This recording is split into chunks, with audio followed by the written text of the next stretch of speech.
Alors, pourquoi vous n'arrivez pas à vendre vos services en tant que profil fractional ou profil à temps partagé ou as a service? Cet atelier, il est exclusivement réservé à ce genre de profil, c'est-à-dire des freelances tech ou dans l'industrie qui sont expérimentés et qui vendent leurs services pas à travers une ESN ou un intermédiaire, mais en direct à des entreprises, hein, des entreprises de type start-up, PME, etc., sur du fractional ou sur du temps partagé ou du as a service.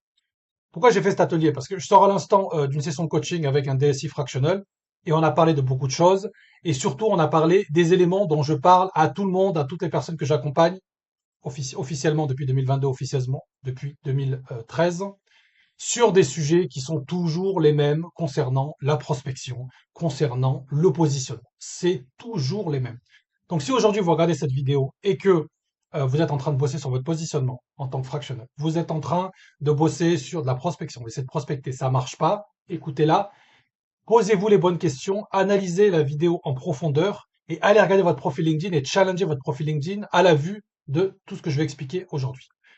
Il y a un truc qu'il faut comprendre en prospection. La prospection, c'est pas de la magie. Ok. Il y a 5 choses qui sont importantes en prospection pour que ça marche. La première chose, qui est la base de tout, qui est la fondation, qui est la raison unique dans la majorité des cas pour laquelle la prospection ne marche pas, c'est le positionnement n'est pas assez bon.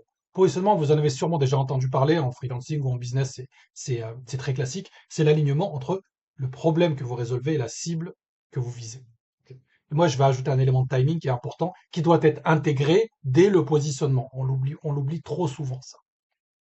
Ensuite, le timing de prospection, c'est-à-dire est-ce que vous arrivez au bon moment quand vous prospectez les gens? C'est ça qui fait qu'on va vous répondre.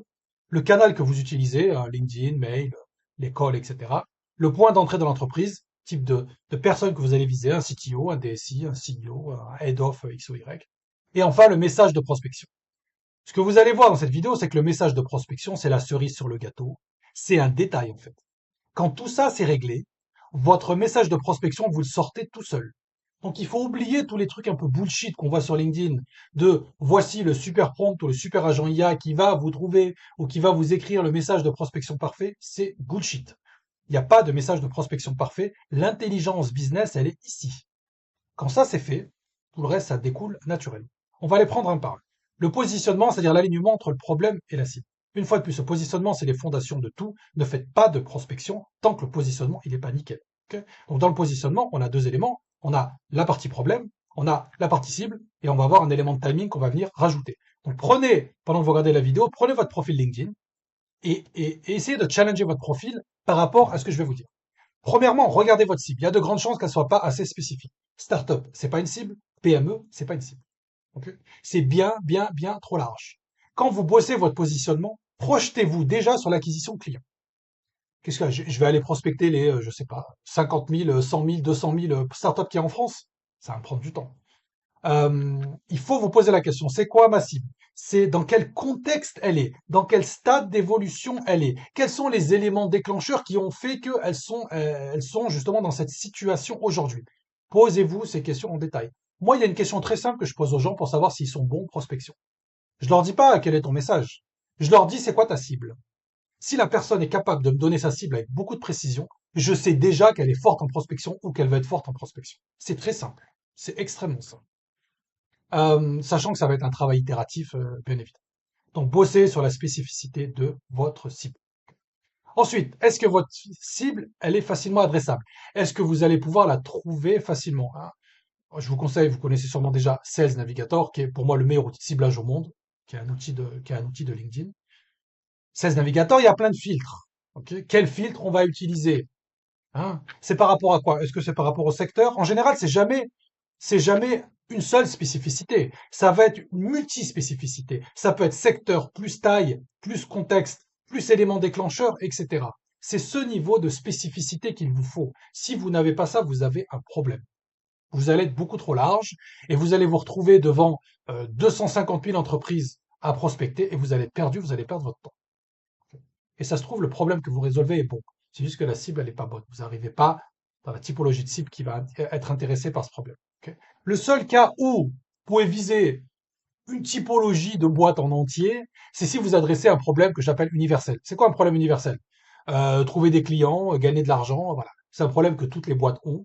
Dans ce cas, vous, il n'y a pas de souci. Vous pouvez arriver sur une boîte générique, okay, entre guillemets, une typologie générique, un problème universel, et dans ce cas, ce qui va vous différencier, vous, c'est ce qu'on appelle le mécanisme unique en positionnement, c'est-à-dire comment vous résolvez le problème. Ok. Ça, c'est des petits détails. On voit ça beaucoup dans le programme d'accompagnement que j'ai avec les personnes que j'accompagne. Et c'est juste pour vous poser des questions. Donc la cible, posez-vous la question. Est-ce que je peux la trouver facilement avec le niveau de détail que je veux? Et ça, bien évidemment, posez-vous cette question. Une fois que vous êtes posé la question, est-ce que ma cible est assez spécifique? Ok. Ensuite, regardez le problème que vous résolvez. Rappelez-vous, c'est très simple.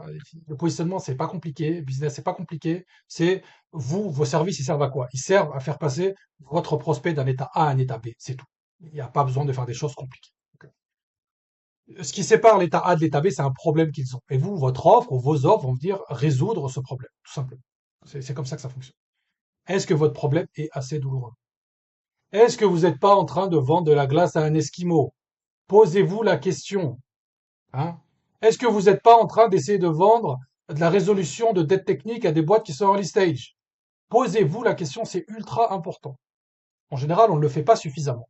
Et quand on va bosser sur la spécificité de notre cible, son contexte, etc., on va le voir arriver naturellement. Et j'ai même envie de vous dire, ça, vous avez sûrement bossé votre positionnement ou votre offre sur un LLM, tant que vous n'avez pas discuté avec des gens de votre cible, des CTO, des DSI, des CEO, etc., etc., vous ne saurez pas ça, en tout cas pas suffisamment. Donc rentrez bien en contact avec elle pour le savoir. Ok. Donc ne vendez pas de la glace à un esquimau. Ensuite, il y a de grandes chances que votre problème ne soit pas formulé correctement, avec les bons mots, avec les bons, ce qu'on appelle les verbatims. Les verbatims, c'est quoi? C'est les expressions qu'utilisent vos prospects quand ils décrivent leur problème et leur contexte. En gros, vous êtes en train de parler chinois à un Français. Votre offre, elle est bonne, ça se trouve.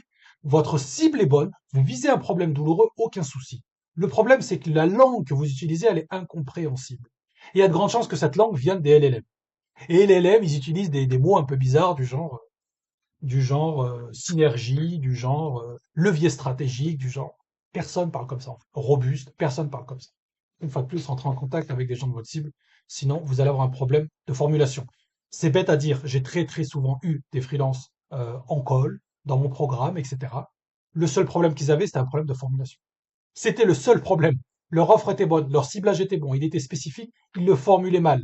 Et quand on formule mal son problème, quand on formule mal son offre, ça se ressent dans la prospection et les gens ne comprennent pas. Alors pourtant, vous arrivez au bon moment, vous résolvez vraiment leurs problèmes, etc. C'est quand même bête, mais ça fait toute la différence. Une fois de plus, le timing du problème n'est pas bon. On en a parlé juste avant. Voilà, c'est un exemple au pif, mais early stage, dette technique. Timing du problème n'est pas bon. Hein. En gros, vous allez proposer de l'eau à une personne qui est dans le désert, mais qui vient juste de trouver une oasis et qui est en train de mettre sa tête, qui est en train de se gaver d'eau. Posez-vous la question, est-ce que le timing de votre problème est bon? Donc une fois de plus, problème cible. Et aussi, ce que je vois très souvent dans les sections info des profils fractional, on voit toutes les offres qu'ils proposent, elles n'ont aucun lien les unes par rapport aux autres. En gros, vous arrivez aux Galeries Lafayette, et puis bon voilà, il y a pas de lien entre les différentes boutiques, on peut prendre n'importe quoi. Voilà. Il faut que vos offres, il y ait des liens, des offres d'audit qui ensuite enchaînent sur une prestat à temps partiel, une prestat à temps complet qui vient des plans d'action que vous avez définis dans l'audit, etc., une prestat d'advisory. Il faut que tout ça, ça soit un tout organique. Il faut qu'il y ait un fil rouge dans vos différentes offres, sinon c'est illisible. Votre prospect va même pas comprendre où vous voulez aller. Quand il va regarder votre section info, s'il la regarde, il comprendra rien, etc. Donc voilà, prenez juste, vous, avant qu'on passe à la suite, prenez la section info de votre profil LinkedIn, juste ces quelques questions très simples. Ça va vous ouvrir l'esprit et répondre à certaines de vos questions. Ensuite, quand on parle sur la prospection à l'état pur, là on rentre dans la vraie prospection. On va chercher des gens, envoyer des messages. On a dit que le positionnement, c'est la fondation de la prospection. On ne fait pas de prospection tant que notre positionnement n'est pas nickel. Ensuite, le timing, c'est la clé de voûte de la prospection. Le timing, c'est ce qui est le plus dur à obtenir en prospection. C'est pas le message que vous envoyez, c'est est-ce que j'arrive au bon moment. Okay. Ce qui veut dire que dans la mesure du possible, intégrez l'aspect timing dans votre positionnement.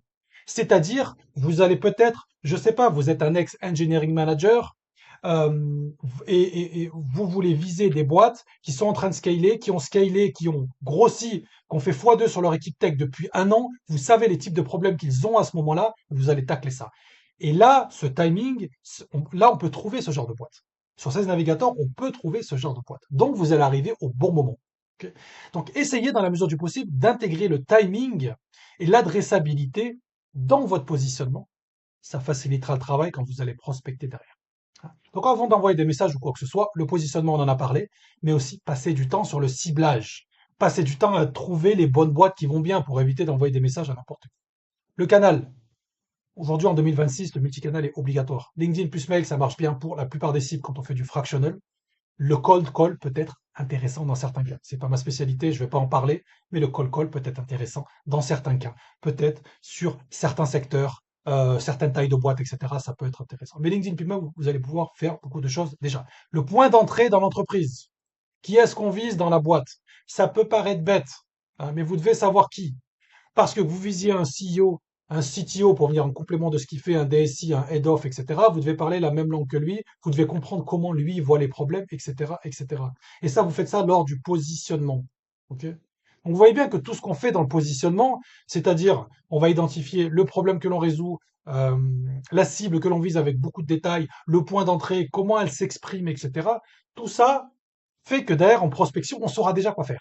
On saura déjà qui chercher, avec quel niveau de détail, les personnes à contacter dans les boîtes, etc. Il faut bien faire ce travail. Et attention, une offre pour un CEO n'est pas forcément une offre pour un CTO. Même si c'est le même, même si c'est la même typologie de boîte. Attention, parce qu'ils s'expriment pas pareil, parce que l'urgence du problème n'est pas forcément la même, parce que les intérêts sont pas forcément les mêmes. Attention. Bien faire attention. Et parce que quand vous allez prospecter, vous n'allez pas utiliser les mêmes mots, vous n'allez pas insister sur les mêmes impacts négatifs de pas résoudre leurs problèmes, etc. Donc, t'as fait dessus. Et enfin, le message, j'y vais très rapidement. La cerise sur le gâteau, je vous l'ai dit depuis le début. Une fois que tout ça c'est fait, vous savez quoi mettre dans votre message. Parce que vous savez dans quel contexte est la boîte, c'est vous-même qui l'avez cherché. Vous savez le type de problème qu'elle a potentiellement, donc vous pouvez en parler facilement, vous pouvez utiliser de la preuve sociale sur des anciennes expériences que vous avez eues. Le message va venir naturellement. Hein. Donc bossez bien sur tout ce qu'il y a avant, et tout ça, ça viendra naturellement. Bien sûr, on pourrait en dire énormément sur tout ça. Tout ça, c'est de l'intelligence business qu'il faut réussir à développer. Il n'y a pas de prompt magique ou quoi que ce soit. Il faut passer du temps dessus. Ça, c'est ce que je fais dans le cadre du programme d'accompagnement que je propose au profil fractionnel, plus de 10 ans d'expérience dans la tech ou dans l'industrie. Si c'est un sujet que vous avez aujourd'hui, vous bossez, vous voulez lancer votre activité sur un modèle fractionnel et sortir du modèle intermédiaire ESN, vous avez juste à m'envoyer un petit message sur LinkedIn et puis on prendra un petit peu de temps pour échanger sur tout ça. Voilà, je vous dis à très bientôt et bonne chance pour votre positionnement et puis votre prospection.